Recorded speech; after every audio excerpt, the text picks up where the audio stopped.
बिस्मिल्लाहिर्रहमानिर्रहीम। तो दोस्तों, ईद की वजह से थोड़े से बिज़ी थे, इसलिए 506 की असाइनमेंट थोड़ी सी लेट बनी है।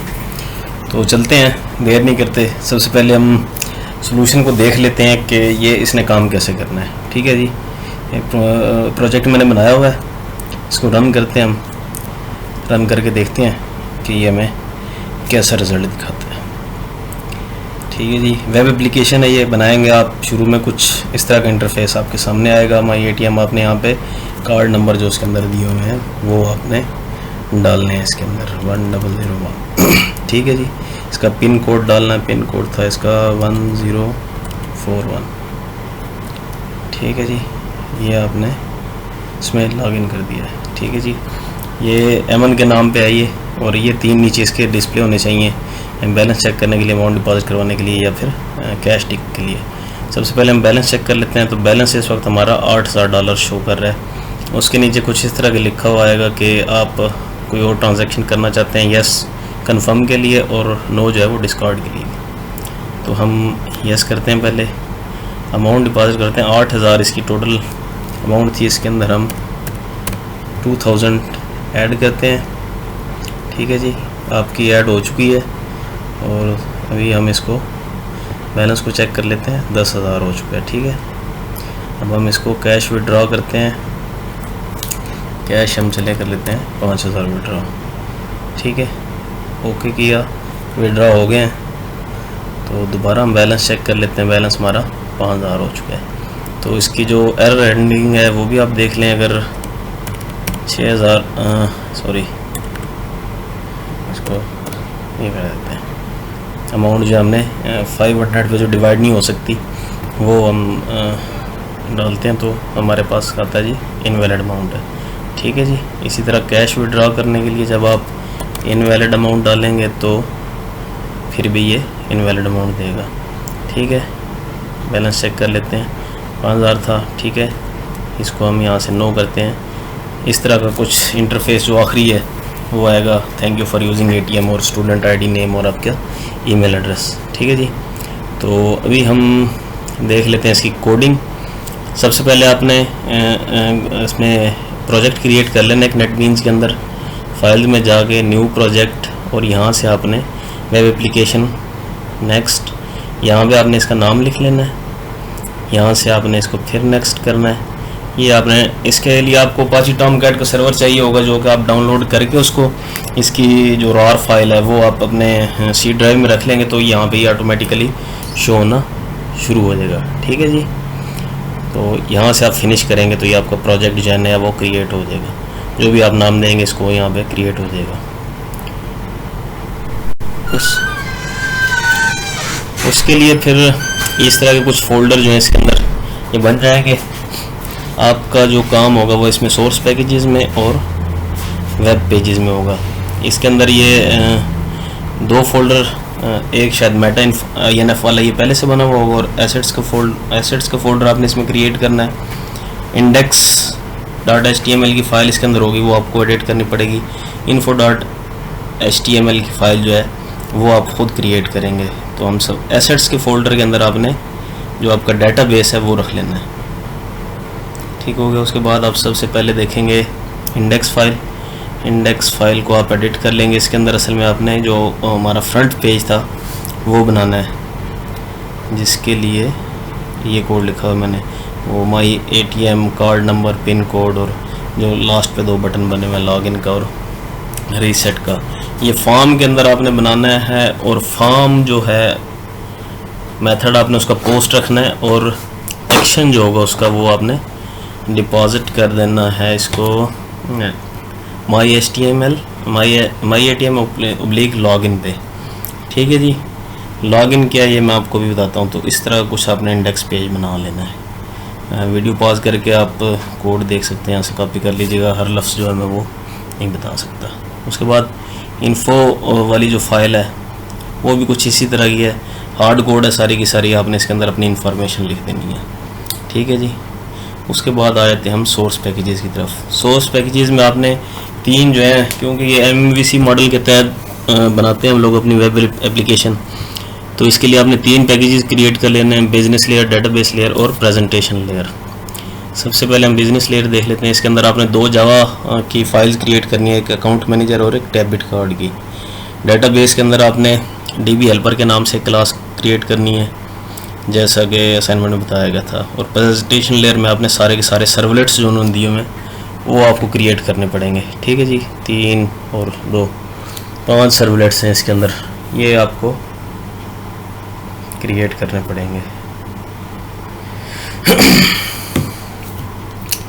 ठीक हो गई। सबसे पहले अब हम देख लेते हैं अपने बिजनेस लेयर की, जो मैंने 2 क्लासें क्रिएट की हुई हैं। जो अकाउंट मैनेजर की क्लास है, इसके अंदर असल में आपने सारी जो ट्रांजैक्शन का जो अमल है वो आपने इसके अंदर देखना है कि वो आपने किस तरह करना है। ठीक हो गया। तो पहले हम देख लेते हैं इसको, कौन सी वाला, डेबिट कार्ड की। हाँ, पिछले असाइनमेंट के अंदर जो डेबिट कार्ड की जो क्लास बनाने की उन्होंने की थी, सेम वही क्लास है, वही आपने काफ़ी पेस्ट कर ले वहाँ से, या खुद लिख लें इसको दोबारा। सेम वही है, पिछली असाइनमेंट आपके पास पड़ी होगी तो उसे देख के आप इसको यहाँ पे लिख सकते हैं। ठीक है जी। उसके बाद अकाउंट मैनेजर की क्लास जो है ये देख लें आपने, ये इस बार उन्होंने नहीं दी हुई है। इसके 4 वेरिएबल मैंने प्राइवेट डिक्लेयर किए हुए हैं यहाँ पे। ठीक है। और इसके जो है इसका कंस्ट्रक्टर, उसके अंदर मैंने इनको इनिशियलाइज़ किया है। इसके बाद आपने अकाउंट मैनेजर के अंदर 3 कितने हैं, 3 है, 3 फंक्शन आपने लिखने हैं इसके। ठीक है जी। एक डिपॉजिट अमाउंट का, एक विड्रॉ कैश का, और तीसरा जो है वो चेक बैलेंस का आपने इसके अंदर रखना है। तो जो हमारा डिपॉजिट अमाउंट में होगा उसमें हम सबसे पहले तो चेक करेंगे कि अमाउंट जो है वो 500 पे डिविजिबल है या नहीं है, वो चेक करनी है। उसके बाद एक डेटाबेस हेल्पर का फंक्शन हमने कॉल कर लेना है, लोड डाटा का। ठीक है। और उसके ऊपर आइट्रेट करके हमने जो उसका बैलेंस है उसके अंदर हमने अमाउंट जो है जितनी हमारे पास इस फंक्शन के लिए आएगी वो हमने अमाउंट सेव कर देनी है उस आईडी और बैलेंस को उसके अगेंस्ट। और एक के जो रिप्लाई का हमने वेरिएबल क्रिएट किया हुआ था इसमें, ये वाला, इसको हमने इनिशियलाइज़ कर देना है यहाँ पे। इसको असाइन कर देनी है वैल्यू के इतनी अमाउंट आपकी सक्सेसफुली डिपॉजिट हो गई है। ठीक है जी। अगर तो अमाउंट आपकी 500 के मॉड पे नहीं है या डिविजिबल नहीं है तो वो ये वाला रिप्लाई आपको वापस करेगा कि आपने इनवैलिड अमाउंट इनवैलिड अमाउंट डाली है। ठीक है जी। आखिर में आपने रिप्लाई को रिटर्न कर देना है। यहाँ तक क्लियर हो गया। अभी चलते हैं आगे। उसके बाद विड्रॉ कैश का सेम 3 पैरामीटर लेगा, ये भी आईडी लेगा, अमाउंट लेगा, और अब उसका जो कार्ड नंबर है वो कार्ड नंबर एहतियातन मैंने इसमें डाला हुआ। इसकी कोई वैसे इतनी ज़रूरत नहीं है इसमें, सिर्फ और सिर्फ लोड डाटा को जो है वो इनिशियलाइज़ करने के लिए ये कार्ड नंबर की यहाँ पे ज़रूरत है, जो लोड डेटाबेस हेल्पर का जो फंक्शन है। ठीक है। उसके बाद आपने इसके ऊपर आइट्रेट करना है। अगर तो आईडी आपको उसके अंदर मिल जाती है, सेम है, तो आपने बैलेंस ले लेना है। बैलेंस देखना है कि अगर बैलेंस जो है वो अमाउंट से कम, अमाउंट जो है वो बैलेंस से कम है या बराबर है तो वो कैश डिपॉजिट विड्रॉ कर सकता है। अदरवाइज़ जो है वो उसको मैसेज दे देगा आपका बैलेंस जो है वो इनसफिशिएंट है। और अगर तो हो जाता है विड्रॉ तो उसके बाद ये मैसेज देगा कि आपकी अमाउंट जो है वो विड्रॉ हो चुकी है। ठीक हो गया। उसके बाद आगे चलते हैं जी हम। अगर तो ये दोनों केसेस नहीं है, वो अमाउंट ही गलत इंटर कर देता है जो 500 पे डिविजिबल नहीं है, तो वो रिप्लाई में हमें इसको असाइन कर देंगे कि आपने इनवैलिड अमाउंट डाली है। उसके बाद हम देख लेते हैं चेक बैलेंस का। बैलेंस के अंदर आपने लोड डाटा को कॉल कर लेना है, उसकी आईडी को मैच करना है, और उसका बैलेंस जितना भी है वो आपने उठा के उसको बता देना है कि आपका करंट बैलेंस जो है इतना है। तो ये 3 फंक्शन थे अकाउंट मैनेजर क्लास के अंदर, और कुछ इसके वेरिएबल थे वो आपने देख लेने हैं। उसके बाद हम चलते हैं अपने लॉगिन सर्वलेट की तरफ। लॉगिन सर्वलेट, ये सारी चीज़ें इनसे आपने परेशान नहीं होना। आप जब इसको क्रिएट करेंगे खुद ब खुद ही यहाँ पे आती जाएंगी, आपको नज़र आता जाएगा। ठीक है जी। जो हमारे पास लॉगिन से पैरामीटर आ रहे होंगे 2, वो हमने चेक कर लेने हैं। अगर तो वो वैलिड यूज़र है, क्योंकि ये हमें जो डेटाबेस है वो बूलियन दिखाएगा। मैं आपको पहले बल्कि डेटाबेस दिखा देता हूँ। तो ये हमारी डेटाबेस की क्लास है। इसके अंदर वो आप इज़ वैलिड यूज़र जो है ये बूलियन रिटर्न करेगा, ट्रू या फॉल्स। ठीक है जी। उसके अंदर हम एक डेबिट कार्ड का पहले हमने एक ऑब्जेक्ट क्रिएट करना है और देखना है उसको कि जो यूज़र ने हमें दिया है वो एम्प्टी तो नहीं है। अगर तो वो एम्प्टी नहीं है तो फिर क्या करेगा, वो उनको निकालेगा वहाँ से जितने भी यूज़र होंगे डेटाबेस के अंदर और उनको चेक करेगा। अगर तो वो डेटाबेस का कार्ड और पिन वो यूज़र के कार्ड और पिन से मैच कर जाते हैं तो वो हमें ट्रू रिटर्न कर देगा। ठीक है जी। इस वैलिड को ट्रू कर देंगे और रिटर्न हम इसको इस वैलिड कर देंगे। ठीक है जी, मतलब रिटर्न हो जाएगा, वो ट्रू रिटर्न हो जाएगा। तो ये उसका था लॉगिन सर्वलेट का। हाँ, यहाँ पे लॉगिन सर्वलेट जब वो हो जाएगा तो उसके बाद हम सेम रिक्वेस्ट को फॉरवर्ड कर देंगे सर्विसेज वाला जो हमने सर्वलेट बनाया है उसके ऊपर। ठीक है जी। तो अभी चलते हैं हम सर्विसेज वाले सर्वलेट पे, उसको देख लेते हैं। ये आ गया सर्विसेज वाला सर्वलेट। ठीक है जी। सर्विसेज वाले सर्वलेट के अंदर हमने कुछ चीज़ें जो है वो गेट की हैं। ठीक है जी, जो कि हमने कॉन्टेक्स्ट के साथ भेजी थी इसको, उसका नेम, आईडी और उसका कार्ड, क्योंकि हमने इसके ऊपर इन्हीं चीज़ों से जो है वो उसको आगे सर्च करना है। उसके अंदर फिर आपने ये नीचे जो इसकी HTML कोडिंग है वो आपने खुद देख लेनी है। यहाँ पे हमने जो नाम लिया था वो नाम यहाँ पे रख दिया और इसके जो इसका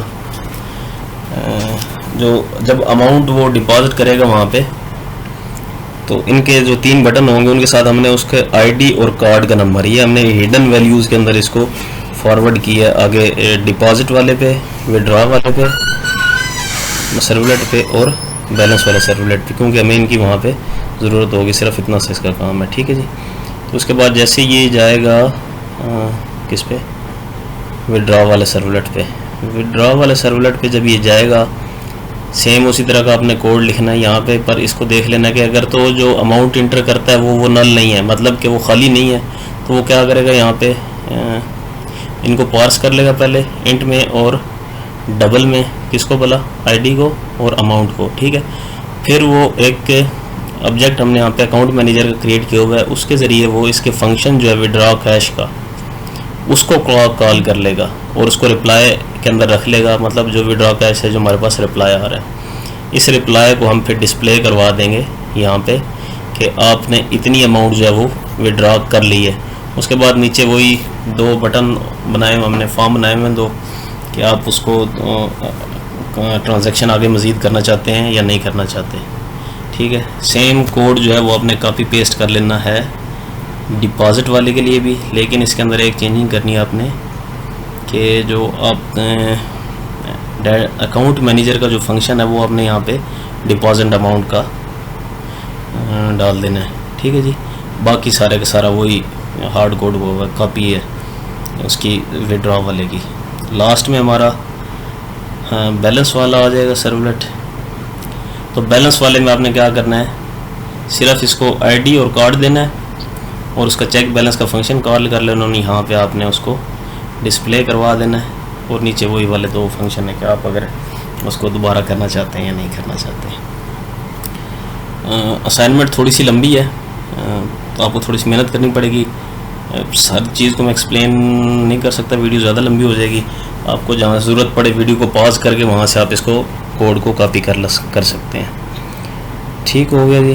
तो यही थी असाइनमेंट, उम्मीद आपको पसंद आ जाएगी और आप कर भी लेंगे। जो नहीं कर सकते वो नीचे डिस्क्रिप्शन में मेरा ईमेल एड्रेस दिया है, उस पर मुझे मेल कर सकते हैं। और चैनल को लाइक ज़रूर कीजिएगा, सब्सक्राइब भी कीजिएगा और इसको शेयर भी कीजिएगा वीडियो को। अब तक के लिए इतना ही। अल्लाह हाफिज़।